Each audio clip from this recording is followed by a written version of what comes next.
And welcome, Shruti. So glad to have you here. Thank you, Haley. Thanks for having me. This It's is a a lot of pleasure. fun. It's a lot of fun. Yeah, and it's like in the middle of the night. So what time is it where you are? It's 4 a.m. It's 4 o'clock, almost 3:45. Bless you. Thank you so much for being here. I am honored that you are up at 3:45 in the morning to do this My talk. pleasure.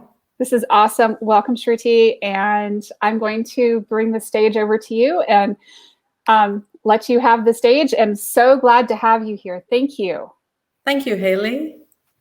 Hello, everyone. I am live from Melbourne, Australia. It's like I said to Haley, it's 3:45 in the morning, but I'm loving being here. Thank you, Haley, again for having me, and thanks everyone for joining me today. Now, I sat and thought about what I should talk about today and came up with like a zillion topics. But what stuck with me was my desire to share my journey with you of starting my leadership coaching practice, Sruti Mouli coaching with you, and the personal growth that came with it. It's a bit raw, it's unedited, and it comes completely from the heart. We're all entrepreneurs here, and we've all had to overcome so much to be where we are today. And I want to share with you my story. I hope I have your permission to do that. My name is Shruti. I say it with so much pride today, lots and lots of pride. It wasn't always like this. It's taken a while for me to feel like this. It's been a bit of a bumpy ride to get here. I think I'll start from my childhood so you can get a bit of a understanding of where I'm coming from. I was a really happy child, free-spirited, not a care in the world. And most children are like that, isn't it? I remember I always did what I wanted to do and could never be coaxed into doing something I didn't want to. I was a very determined little girl. I grew up in India and I live in Australia now. Things were quite rigid in terms of culture and rules back in India. Everyone's given a straight line that you need to walk on. It's the same straight line everyone's given. If you deviate a little bit, you're either labeled as wrong or misguided. And back then, there was no space for personal expression. No one would argue. Now, you would argue, how could you walk a straight line all the time? Believe you me, there are people who do it now, and they do it without questioning the system. But well, the question now is, did I? Oh my God, no. My lines were, how do you explain it? If you think of a bunch of wires all intertwined and it looks like a ball, that was me. But then this served me very well back then because I lived life on my terms. I did what I wanted to because I connected to it and wanted to do it, not because someone wanted me to. And that made me really happy. Now, at that point, did I worry about if I made others happy? Probably not. I was just very, very young for that. It's easy to rebel and do my own thing at that time, but the advice and the conditioning is the way you're brought up, the teachings as you're a child and your parents kind of put everything in you, your school, the peers, your friends, it's all conditioning. So the advice and conditioning I was being given was all just being soaked in without much thought. To give you a brief overview of my life, firstly, I didn't get through year 12. I chose a diploma in fashion, which was the only viable option at the time. And thank goodness I had a keen eye for design. Imagine if I didn't have an eye for design. Disaster, right? I wouldn't know what to do from there. But then from there on, I went on to do a master's in fashion and came out of one of the best fashion schools, and I came out very successful. I then changed my focus to retail design. I excelled at it. Through all of this, I was having great fun. I turned retail design into an 18-year career and brought home big fat paychecks because of it. All this sounds good, right? But within all of this was lots of setbacks, at least between the ages of 13 and 22. I'd lost everyone's trust. I had to rebuild myself on my own. I had no one to turn to, and I had absolutely no one championing me. That was a very lonely feeling. But you know what? Inner strength, self awareness is a thing of wonder. It allowed me to reconnect with myself and allowed me to believe that anything is achievable. Although I think when you're younger, this belief is so abundant and it's so easy to tap into. But then now I think about it and I think, when did I lose the power of self-awareness? When did I stop believing that I'm enough?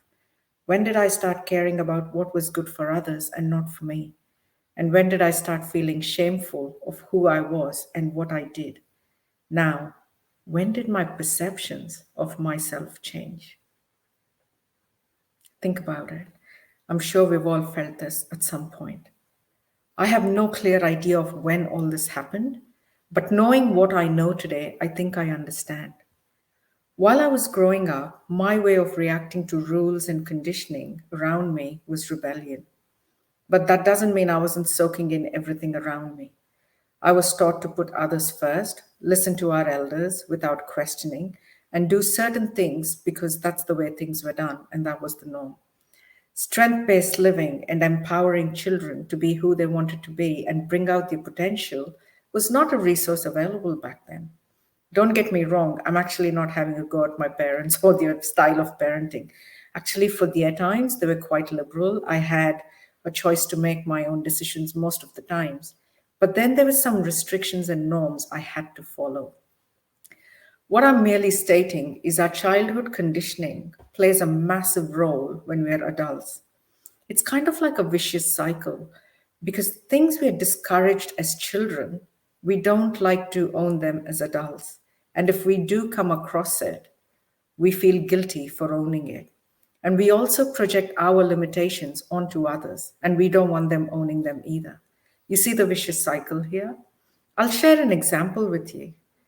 I was taught to live within our means. Wealth is not important in life.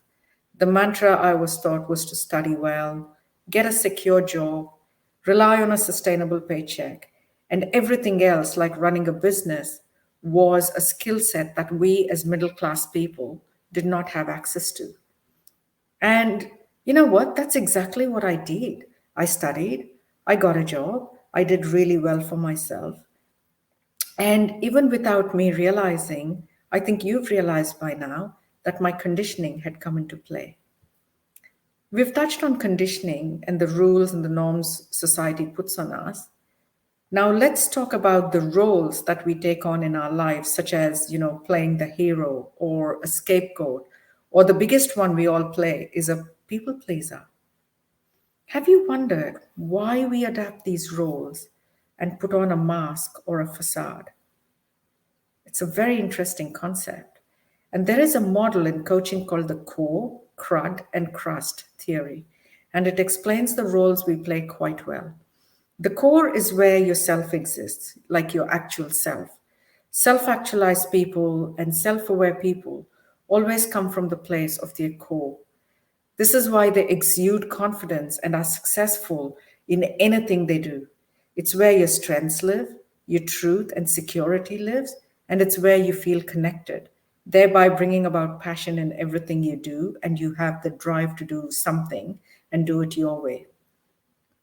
But then external factors such as fear of failure, rejection, pain, judgment, etc., they all set in.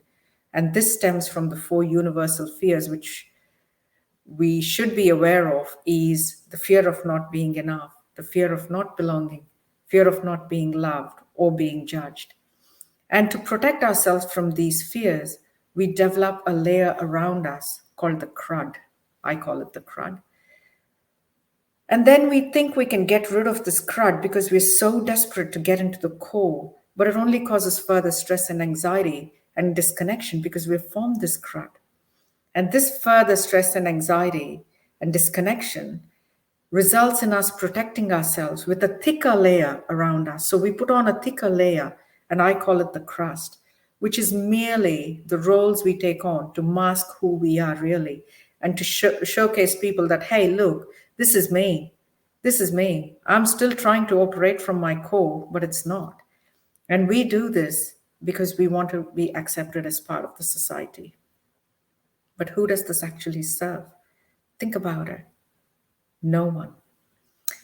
But there is a benefit, if I can quote it, like, benefit to all of this. We always have an excuse for not doing something. We have a place to hide. We have a place to be not authentically us and to live a life of monotony in our comfort zone and take life as it comes by rather than make life happen for us. We have an excuse to blame everyone but ourselves and not take responsibility for anything in our life. Now, do you see the word irony here? I mean, do you see the irony in the word benefit here? It does make me cringe. It makes me cringe a lot because I led this life previously and I looked like this. I was blaming everyone else but me. Now, you would think my life was societal textbook perfect. I had a great job. I had a big fat paycheck coming in at the end of every month. I had a loving husband, two gorgeous daughters. I still have a husband, not had. But there was something huge missing. I'm sure you've realized it by now, but it took me a very, very long time to figure out what that huge thing that was missing was. It was me missing from my life, me missing from my own life. I was living someone else's life. The person in my body was not me. It could have been anyone who knew how to follow the rules and live a life. When I figured this out, I realized something had to change. It was a matter of testing and measuring my own life. I tried different jobs, I tried different hobbies, holidaying, did different courses to upskill myself, but nothing seemed to work. This went on for quite a while. I was an angry person. I was finding fault with everything. It was affecting the relationships around me, and I was just not happy. But I still had people who cared about me and loved me, regardless of who I was and who I'd become. There was a side of me that still cared. That was funny. I am a funny person. And I always wore a smile. But somehow nothing came naturally. I had to make an effort. I was avoiding the real feelings and emotions, and I developed such a thick crust around me. So I needed to build a secure relationship with myself. I needed a two-way relationship to give my body what it needed, and in turn, for my body to give me what I needed. I needed to embrace it. I had to stop lying to myself. I had to stop finding excuses and be there for myself, back myself up, regardless of any situation. I had to stop feeling shameful of who I was. And I realized I was the only person who could effect that change in my life.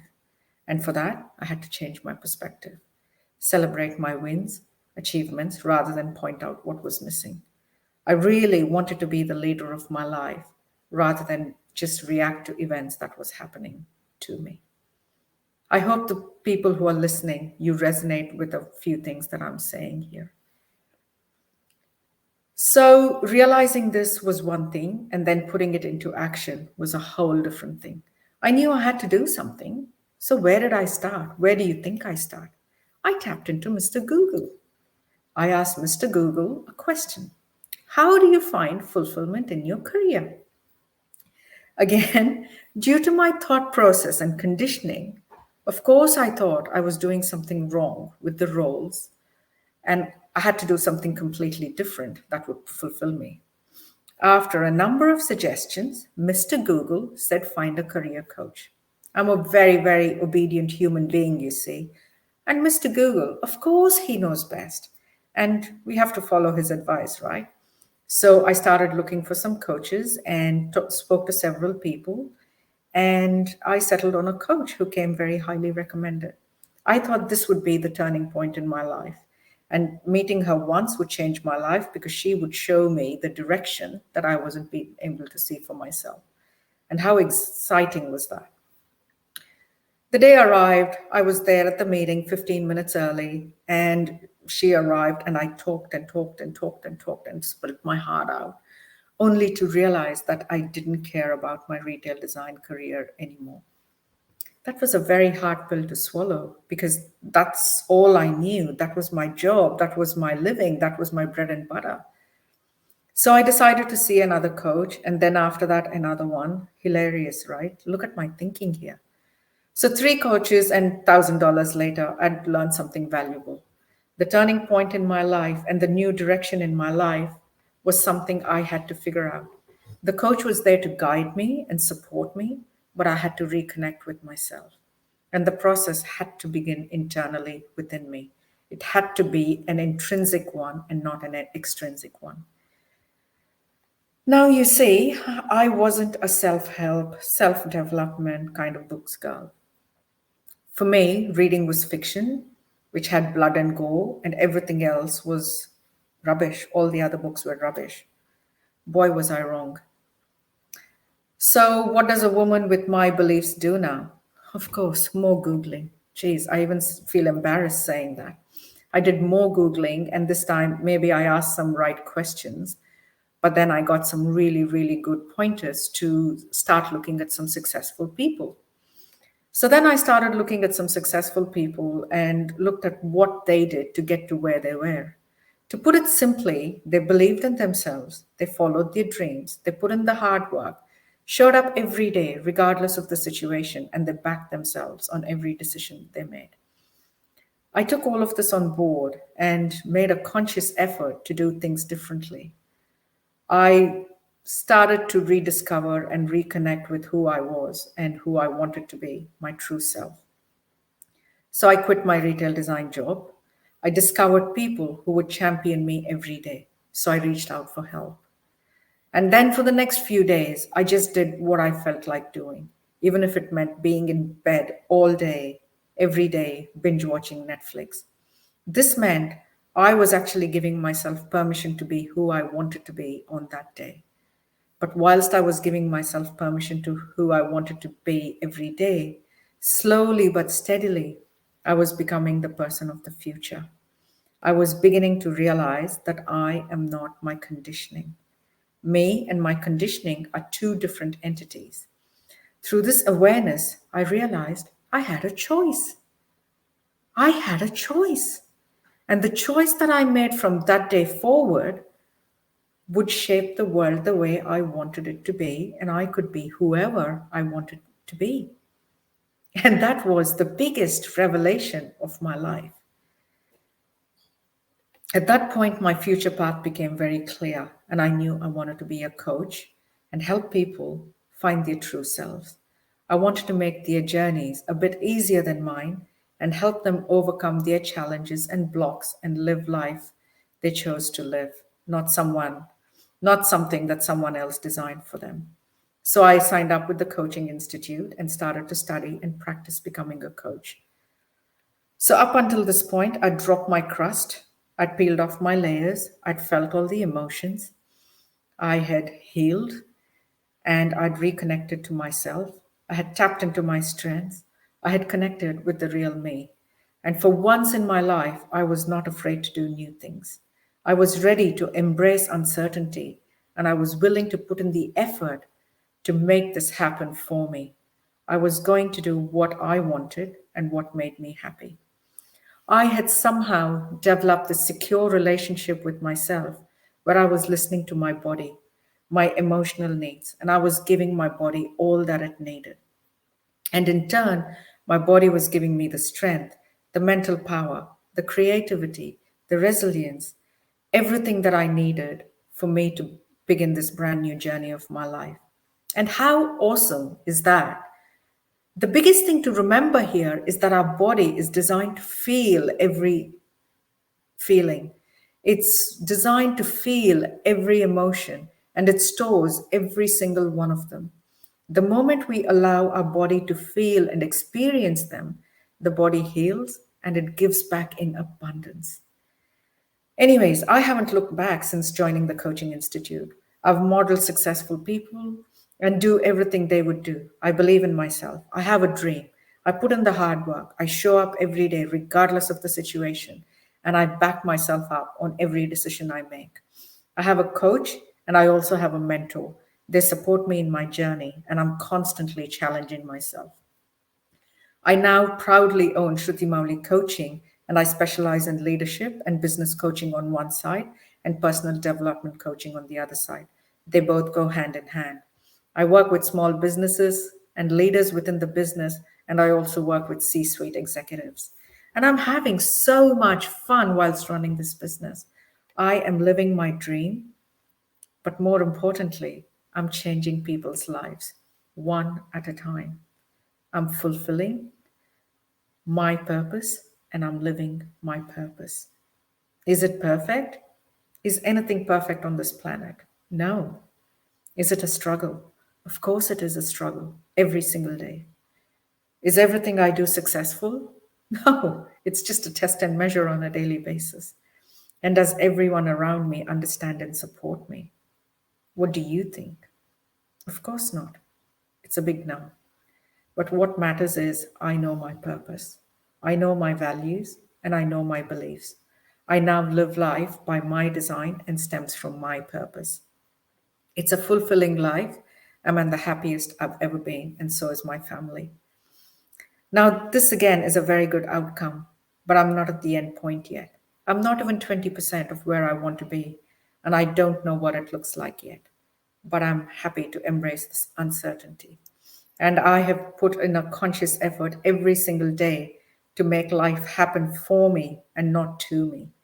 Some days, it's probably easier to just go back to old ways because I know that so well.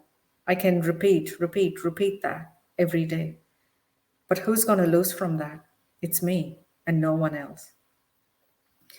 Well, in a roundabout way, what I'm trying to say is there is a lifetime full of learning and there is a lifetime full of self-discovery. As you evolve as a person, take some time to know the person you're becoming. Don't let go of any stage without knowing who you are and who you're becoming. Embrace every part of you like I've embraced every part of me. It doesn't matter. Everyone has a formula. Figure out your formula and do what works for you.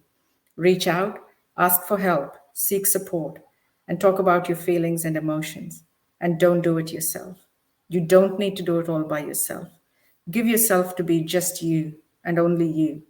Don't compare, please. Everyone's journey is different. Everyone's compelling factors are different. And doing what you do, the way you do, is what makes you uniquely you. I will repeat that. Doing what you do, the way you do it, is what makes you uniquely you. If you want to find your purpose and in your life and live life aligned to your values and finding yourself and your ideal self, get in touch through my Sruti Mouli coaching Facebook page or send me an email on Shruti, which is SHRUTI at SHRUTIMOULI coaching.com.au. That's Shruti at shrutimoulicoaching.com.au. Before I go, I want to say thank you for your time and say nothing is impossible until you think it is. And always, always live life on your terms, unleash your potential, and live your dream. Thank you very much. Thank you. That is such a beautiful message. Thank you for speaking today. We have some people that you've definitely touched. Beautiful message. And finding our purpose and our passion and our path in life is a wonderful way forward. Thank you for joining us today. Thanks, Molly. Thank you so much. And thank you for getting up at 3 o'clock in the morning to come and join us. It was my absolute pleasure. Thank you. Thank you. And